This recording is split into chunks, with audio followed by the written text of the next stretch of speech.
маанилүү маселелер бар. Ошо жумушту анда эмесе баштай берели. Жеңишбек Касмалиевич, көчөккө биз регламент боюнча берилген суроолор жана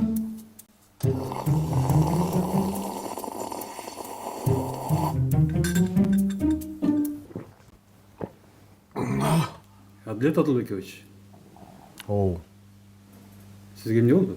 сагач. Мунун эмне деген көрүнүш? Кофе. Кесиптештериңиздерне сыйлабастыкпы? Ага.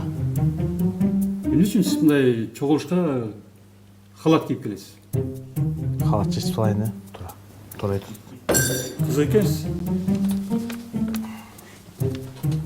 Мына жерге протокол менен, пресс-код менен кийип келиш керек. Адилет Адылбекович. Адилет Адылбекович.